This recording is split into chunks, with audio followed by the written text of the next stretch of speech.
आगे की ना सोचने वाला बंदर। एक जंगल में एक खरगोश और एक बंदर मिलजुल कर रहते थे।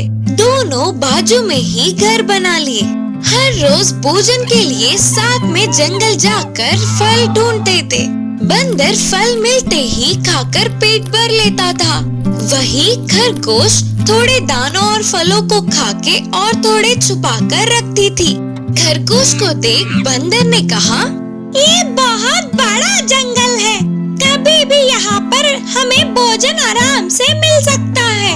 तुम बेवजह क्यों जमा कर रही हो? बोला बंदर। उस बात का जवाब देते हुए खरगोश ने कहा, सारे दिन कभी भी एक जैसे नहीं होते, कब क्या हो जाए किसे पता। ऐसे बहुत दिन बीत गए।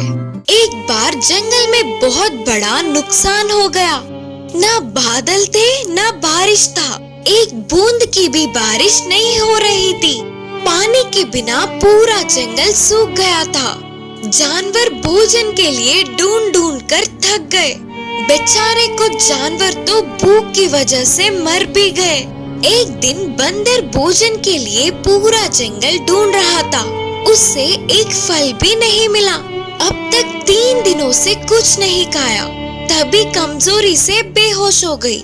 वहाँ खरगोश आकर बंदर के कष्ट देखकर दुखी हुई।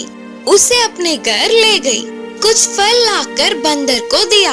बंदर बहुत ही इच्छा से खाने लगी और उसे बचाने वाले खरगोश को धन्यवाद किया। फिर खरगोश मुस्कुराते हुए बोली, बंदर मामा, तुम इस मुश्किल स्थिति ढल कर बारिशों के होने तक इधर ही रहना।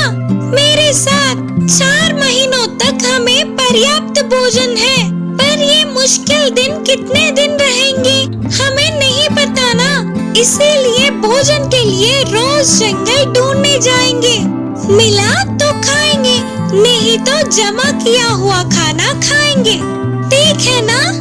बंदर उसकी बातों को सुनकर बहुत खुश हुआ। खरगोश अपनी होशियारी से आगे की सोचने पर बंदर ने उसकी बहुत तारीफ की और वह भी खरगोश की तरह जमा करना सीख गया। लोमड़ी और बाघ की लड़ाई। एक जंगल में एक लोमड़ी रहती थी। वह बहुत ही चालाक थी। जंगल में उसका कोई दोस्त नहीं थे, क्योंकि वह लोमड़ी हमेशा सबको धोखा देती थी।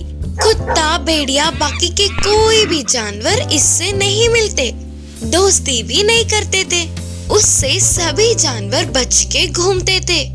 रात के समय बाकी के जानवरों को अपने अजीब से आवाजों से डराती थी। खामोशी के रातों में उसकी आवाजों की वजह से किसी की भी आंख नहीं लगती थी।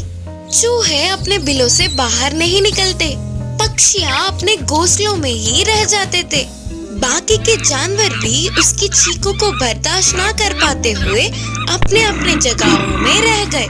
ऊपर से लोमड़ी अपनी बड़ाई करती फिरती थी कि मुझसे ज्यादा जोर से कोई नहीं चिल्ला सकता। मेरी चीख सुनते ही सारे जानवर डर के भाग जाते हैं। इस तरह लोमड़ी हद से बाहर निकल गई। ऐसे चिल्लाना नहीं करके उसे बोलने का साहस किसी भी जानवर में नहीं था। एक दिन उसे बाघ का शरीर मिला। उसे देखते ही लोमड़ी को एक अजीब सी चाल सूझी। तब से उसके तेवर ही बदल गए। वह उस शरीर को पहनकर बाघ की तरह बदल कर बोली, आज से मैं बाघ राजा हूँ। उसका बल और साहस मुझ में भी है। जंगल के किसी भी जानवर को डरा सकता हूँ। अब से इस शरीर को पहने रखूंगा करके निर्णय किया। जंगल में आए हुए नए बाघ को देख छोटे जानवर डर के कांपने लगे। उस बाघ के किए हुए हमलों को बर्दाश्त नहीं कर पा रहे थे। लोमड़ी बाघ के रूप में उस जंगल का राजा बनकर पाल रही थी। ऐसे कुछ दिन बीत गए। एक दिन लोमड़ी जंगल के एक कोने में गई। उधर वह अकेली थी। उतने में अचानक एक बड़ा बाघ उसके सामने पड़ा। लोमड़ी को यकीन ही नहीं हो पा रहा था। वो तो सचमुच का बाघ था। अब तक इस जंगल में कोई भी बाघ या शेर तो नहीं आया, तो फिर अब ये कहां से आया होगा? सोचते हुए डर के कांपने लगी। भाग के रूप में सभी जानवरों को डराने वाली बात जानकर सचमुच का भाग गुस्से से लोमड़ी के ऊपर कूद पड़ा। उसमें भी एक समान बल और साहस है करके समझने वाली लोमड़ी उससे लड़ने लगी। ऐसे सचमुच का भाग और इस लोमड़ी भाग के बीच बहुत देर तक एक युद्ध ही हुआ। लेकिन लोमड़ी भी कितने समय तक सामना कर सकती थी और उसने मदद के लिए चिल्लाया, लेकिन एक जानवर तक उसकी मदद करने नहीं आया। आखिर में भाग ने अपने मजबूत पंजे से एक देकर उस लोमड़ी को मार दिया। बाकी के जानवरों के प्रति क्रूर स्वभाव का लोमड़ी उतना ही क्रूर मौत मरी। इस कहानी की शिक्षा है कि हमारा बुरा स्वभाव हमारी बुराई ही करता है। भाग, लोमड़ी और भालू की कहानी। एक जंगल में लोमड़ी और भालू बहुत अच्छे दोस्त थे। लोमड़ी को भोजन नहीं मिलता तो भी भालू उसके अच्छे गुण से उसके भोजन में से थोड़ा भोजन लोमड़ी को भी देता था। ऐसे हमेशा मिलजुल कर रहते थे। एक दिन लोमड़ी और भालू मिलकर भोजन के लिए जंगल में घूमते समय एक भूखा भाग उन्हें दिखा। इस स्थिति को समझने वाले भालू ने लोमड़ी से कहा, दोस्त, वो बाघ हमारी तरफ ही आ रहा है। अगर हम उसके हाथ लग गए तो फिर हमारा काम तमाम। तुम मेरे पीठ पर चढ़ जाओ, मैं इस बड़े पेड़ पे चढ़ जाऊंगा करके बोला भालू। तब तक ही डर से कांपने वाली लोमड़ी तुरंत उसके पीठ पर चढ़ गई। भालू जल्दी जल्दी से पेड़ चढ़ गया। पेड़ के ऊपर के झाड़ों में भालू और लोमड़ी बिना हिले हुए रह गए।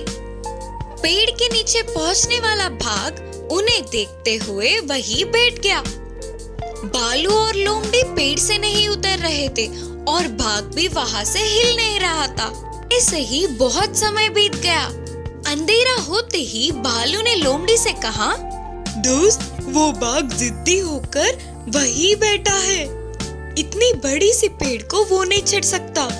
फिर भी हमें पूरी रात सावधानी बरतनी होगी। हम में से एक सोएगा तो दूसरे को जागना होगा।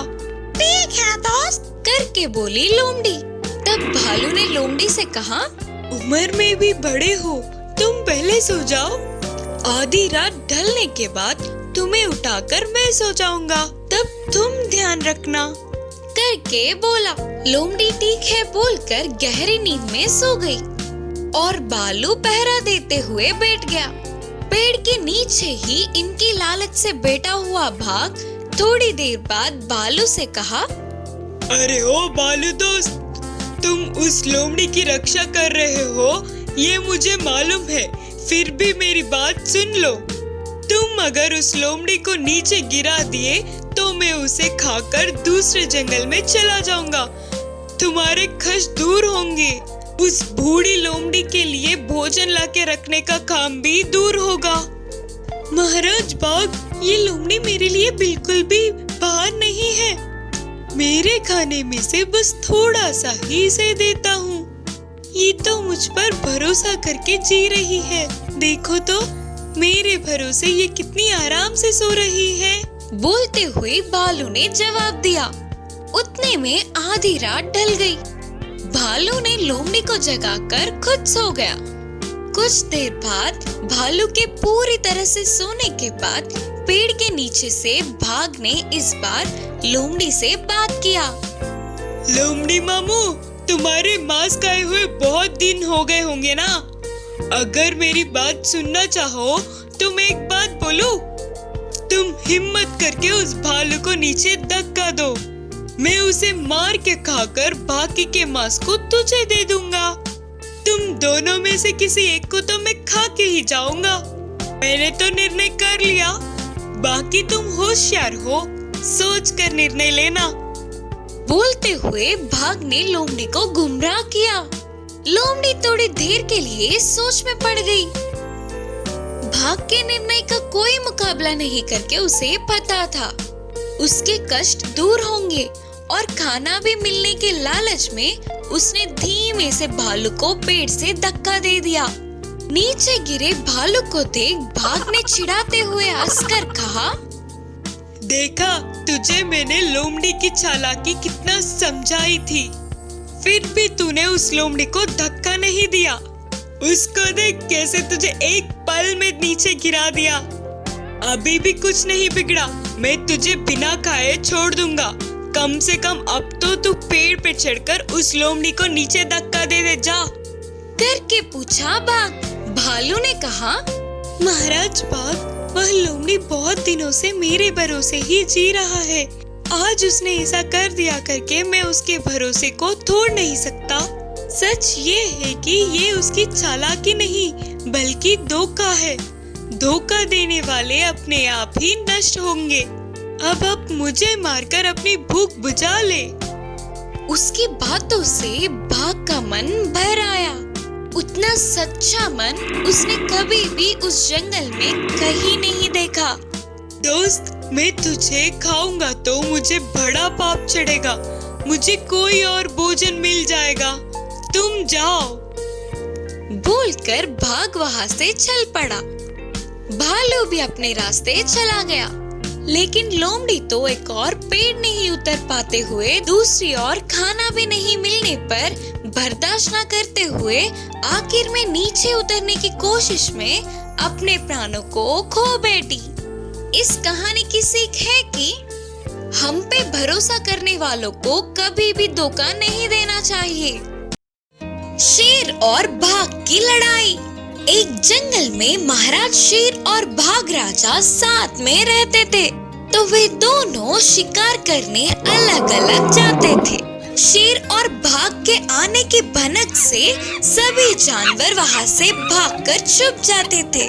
कहीं दूर एक जानवर के दिखने पर भी दोनों राजा बूढ़े होने पर अच्छी तरह से शिकार नहीं कर पाते थे। जो मिला उसी में दोनों बांटकर खाते थे। एक बार तो 10 दिन तक भोजन नहीं मिलने पर शेर और बाघ भूख से चिल्लाने लगे। ऐसे समय में उन्हें एक खरगोश दिखी। तभी शेर ने कहा, दोस्त, हम अलग अलग शिकार कर रहे तो सभी जानवर भाग रहे हैं। अब की बारी से दोनों मिलकर ही शिकार करेंगे। उसके लिए बाघ भी मान गया। दोनों के मिलकर एक साथ शिकार करने से खरगोश हाथ लग गई। उससे उन्हें भोजन मिला और वे खुश हुए। फिर शेर ने कहा, मिलकर शिकार करने का उपाय पहले मुझे आया था, इसीलिए पहले मैं ही खाऊंगा। यह बात सुनते ही बाघ को बहुत गुस्सा आया और उसने कहा, यहाँ पर है ही एक छोटा सा खरगोश, पहले तुम पूरा खा जाओगे तो मैं क्या करूँ? दोनों मिलकर शिकार किए ना, अब दोनों मिलकर ही खाएंगे। उससे शेर नहीं माना। दोनों झगड़ने लगे। ऐसे लड़ाई बढ़ रही थी। ये पूरी लड़ाई पेड़ के पीछे से एक लोमड़ी देख रही थी। पहले ही दोनों बूढ़े हैं और भूखे होने के कारण वे दोनों बहुत देर तक नहीं लड़ सकते। यह बात उस लोमड़ी को पता था। लड़ाई करते करते दोनों थककर नीचे गिर पड़े। यही मौका देख लोमड़ी तेजी से खरगोश को लेकर भाग गई। बांटकर खाने के बजाय लड़ाई करने पर मेहनत का भोजन भी नहीं मिला। सोचते हुए बाघ और शेर दुखी हुए। इस कहानी की शिक्षा है कि किसी दोनों के बीच की लड़ाई का लाभ तीसरे को होता है।